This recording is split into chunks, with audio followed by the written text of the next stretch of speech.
Hey, Scott Lair of the cruisegenius.com. This video brought to you by GigSky. If you are concerned about getting a high cell phone bill when you come home from your cruise or when you travel overseas, GigSky is for you. GigSky is a data plan that uses your built-in eSIM card in your phone. You don't need to plug a SIM card in there. It's built in. And so you just go to gigsky.com, you pick out your data plan, and you're off to the races. You can pick a 1 gig plan, a 3 gig plan, a 10 gig plan, and then the amount of days that plan is going to be in effect. Email me directly, slair1961@gmail.com. I'll give you a super secret link and promo code to get 10% off your GigSky data plan. Let's talk about embarkation day for your cruise. So you purchase your cruise, hopefully through a travel agent like me, and then about a month before you're going to cruise, you will get an email from the cruise line. Hey, it's a month before you cruise. Now there's two options. Either one, in the email, they will assign you a boarding time. And there's lots of ways they assign it. Maybe it's by your loyalty status. You may get a better boarding time. If you don't have a loyalty status, you may not get a great boarding time. So that's one option. They will assign you a boarding time.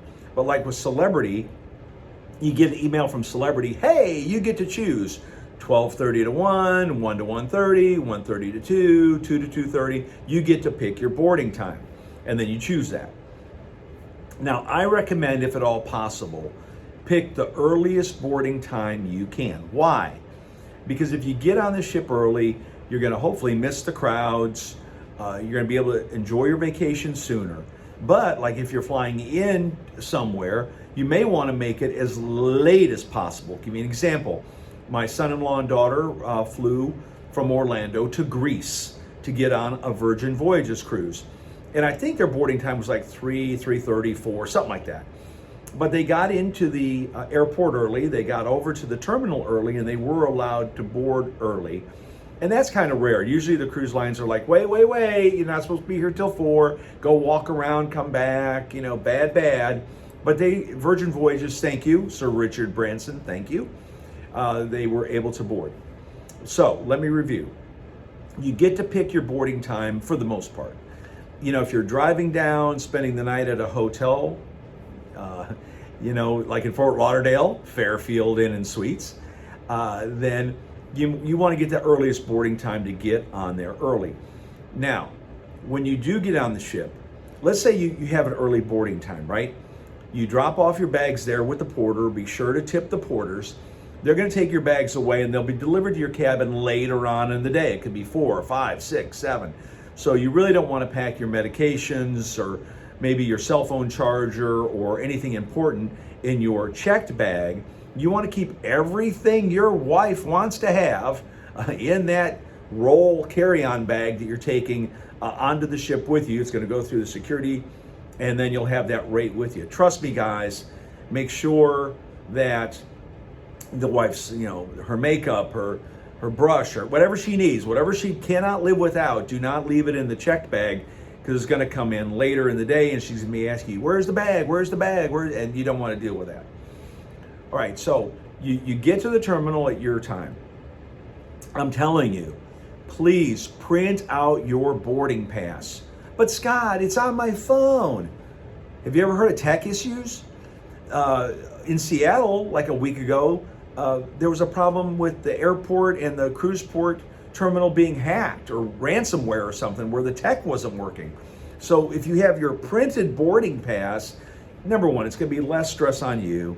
It's going to be less stress on that person at the terminal if they got to scan it or if they got to type in the number.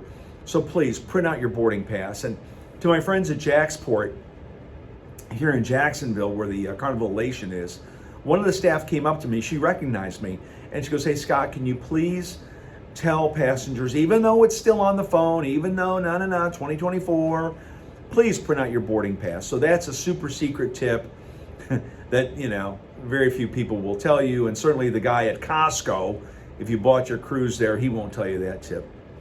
That's one of the hidden gems people keep asking about. Tell me about the hidden gems. Well, there you go. That's a free tip. So you print out your boarding pass, you go to the terminal, You go through security just like you go through security at an airport. So make sure you empty your pockets and you don't have anything that they're going to take, like a surge protector. There's certain surge protectors you can take, and there's certain ones you can't take. Fans, you got to be careful with which kind of fans you take. But you're going to go through security, and then you're going to go. And again, at different ports, they have facial recognition. Where you're on the ship in 5 minutes.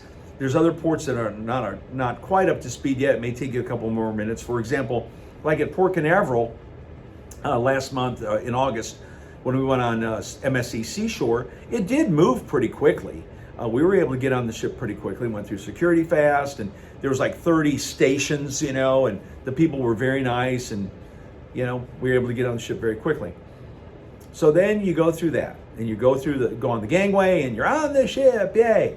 Now, my number one tip is to get the muster drill out of the way as soon as possible. Now, on some cruise ships, you got to go to the cabin door, and on the cabin door, that's where your card key is going to be. Now, back in the day, when you would check in, they would hand you the card keys there, but for some reason, I don't know why, the card keys are now on your cabin door. Now, I will let you know on my next cruise if I can use my printed boarding pass to go to the muster station, if they can scan that, and we'll be good to go. Or if I need to go to my cabin, get my room key, and them scan it, and then they scan it. But like on Virgin Voyages, you watch a video in your room, then you push the number 8 or 888 from your cabin phone to let them know you watched the video. And it's a very unique video. Google Virgin Voyages muster drill video. You'll get a kick on it, a kick watching it, but just make sure you turn the volume down. It's pretty loud. So anyway, then you go to your muster station. Why? SOLAS. That's an organization that came out with this mandatory deal for people to go to their muster station. Doesn't matter if you've cruised 100 times like I have, you still got to go. They check your name off the list. And if you don't go, if you're going to be a renegade and say, I'm not going, well, they could very well kick you off the ship if you don't go to the muster drill. So just get it out of the way. Just get it done, and then you can enjoy the rest of your cruise. Now, back in the day, you would have to go up like to the deck, like whatever, deck 5, let's say, where all the lifeboats are, and then they would line you up. They'd line you up, and I felt sorry for the people up against the bulkhead of the ship, and there's like 10 rows of people, and you got to get them all lined up. Okay, is everybody here? Okay, great. And then you hear the announcement, hey, Mr. and Mrs. Smith, come to muster station C3, and they wait till Mr. and Mrs. Smith show up, and then they'd finally do it. Well, they don't do that anymore, thank goodness. It's 2024. So now it's more electronic, it's more tech savvy. I know that on all the ships I've been to, you still got to go down and see, the staff, and they've got the life jackets on, and here's the whistle, and here's the little light. Okay, yeah, click, all right, yeah, you're free to go, and off you go. So you get your muster drill out of the way. And so that's kind of your embarkation day. Now, I will give you this tip. Many times the price of things are cheaper if you if you pay for them before the cruise. For example, if you are going to buy Wi-Fi on the ship, and you really don't need to with Gig Sky, if you want to buy a specialty restaurant, if you want to buy a beach chair, Bimini Beach Club, if that's an option, shore excursions, whatever, if you buy those ahead of time, for the most part, they will be cheaper, 10, 20% off, than if you buy them on the ship. I know like on Carnival, buying the water ahead of time, and Carnival, just jacking up the price of water. And there's, and tips. Oh, let me tell you about that, tips. Here's another thing. Princess just increased gratuities. Now, on most cruise lines, with the exception of Virgin Voyages, thank you, Sir Richard, you got to pay gratuities. It could be $15, $16, $17, $18 a day per person. And MSC, I think they give you a break on kids under the age of 7. Just Google that, they'll tell you what the deal is. But when I talk to my clients and they're going to book a cruise, I always say, pay the prepaid gratuities as quickly as possible, because if you don't, and you wait till you get on the ship, and the prices could go up. Now, I mean, what probably would happen is you would book your cruise, and that price is probably locked in. But for the gratuities. But I always recommend people prepay their gratuities. And I also recommend that people do not take off their gratuities near the end of the cruise. I remember several years ago, NCL said you cannot take your gratuities off, they're mandatory. But after you get home, you can send us a letter and tell us why, and then we'll take them off. But here's the thing, if you can't afford a tip, you can't afford to cruise. Go to Orlando, go to Chicago, go to Vegas. And again, there's a lot of controversy. Does the money really go to everybody? Does corporate keep the money? Here's the thing. Those people, from the people washing the dishes, to the maitre d's, to the cabin stewards, everybody, they're working. And, certain people, I guess, get that pool of money. And so please continue to tip. Now, I'll tell you what I do, and I've said this in other videos before. The minute I see my cabin steward, I hand them a crisp $50 bill right off the bat. And I go to the bank and I go, I want the crispest 50 you've got. And I guard it, right? Keep it that way. So when you hand it to your cabin steward, they are like, wow, thank you. So they know right up front that you care about them, that you respect them. And if you got any special requests, hey, my wife wants to make sure there's an ice bucket every day. Hey, my wife likes this kind of pillow. Hey, my wife likes that, whatever it is. It's never the guy asking for things, it's usually the ladies. But the point is, now my wife hates that. She will say, Scott, don't give them an extra tip until after, until the last day to make sure they were doing the thing. Because if you give them the money up front, then we'll never see the cabin steward again. I just disagree with that. And my wife and I have been married 40 years. And as long as I'm making the money and I have it, then I'll do what I want. And I will hand that cabin steward the money. Of course, now $50 is like for a 4-day cruise, maybe $100 for a 7-day cruise. If it's a 14-day cruise, maybe $200 extra, whatever you want to do. But I tip on top of the prepaid gratuities that are already on there. Maybe give you an example. On my most recent MSC cruise on MSC Seashore, my daughter had a special dining request. On this night, this many people, but on this night, that many people. And I've talked about this in a previous video. And here's the deal. I said, Brittany, we got to go down to the dining room now, day one. Well, the doors were shut, right? And those doors are heavy. And so I just opened the door, and there's the maitre d' and the staff there several hours before dinner. And I said, hi. And the guy recognized me. And I said, hey, I said, it's my daughter, Brittany. And then Brittany told him A, B, C, D, 2 people this night, 4 people this night, this. And then I looked over his shoulder at his screen. It looked like, Tetris or whatever. It was just like a puzzle. And he was like plugging in all the numbers and the cabin numbers and the people's names. And we were good to go. And I slipped the guy a little bit of money just to say thank you.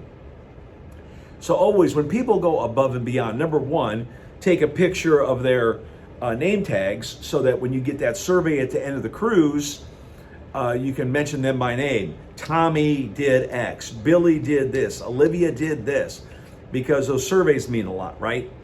But tipping, I think, is absolutely important. And all I can say too is like that first day, see if they have lunch in the main dining room, because the Lido deck can be crowded. You'll get to know the ship, walk around. Like on MSC, you had to go to the kiosk, or you could do it on the app and pick which shows you want to go, like the rock show on Friday night. I want the 7:30 rock show, in the main theater. So there's lots of things you can do. Also, I recommend, the last thing I recommend is, especially for the ladies, go to the spa, because I think before you sail, they have a spa orientation, and you have Billy, who is the aerobics guy, and you have Caitlin, who is the Pilates person, you have Timmy, who is the weight person, and Joey, who is the foot person that'll do the foot analysis. And so when you go to that little seminar before you sail, they always are giving away like a $50 gift card, $100 gift card toward spa services, right? So my wife always enjoys going to those and seeing all the young, happy, fit people talking about the little classes they have. I know some classes are free, some classes are not free, but that's kind of a fun thing to do. And I need to remind my wife on my next cruise if she wants to go up there. And of course, she wants to drag me up there too. But that's kind of a fun thing to do. So that's kind of your first day, Embarkation Day. Again, go to gigsky.com, check out all their deals on data plans, and then email me, slayer1961@gmail.com for a super secret link and promo code to get 10% off your data plan. And if you're going to Fort Lauderdale, Fairfield Inn and Suites, they're currently under renovation. They still have a lot of very, very nice rooms there. There are a lot of details about the parking. You got breakfast in the morning, transportation. Fairfield Inn and Suites in Fort Lauderdale. Scott Lair, thecruisegenius.com. Like and subscribe. U.S. Navy veteran.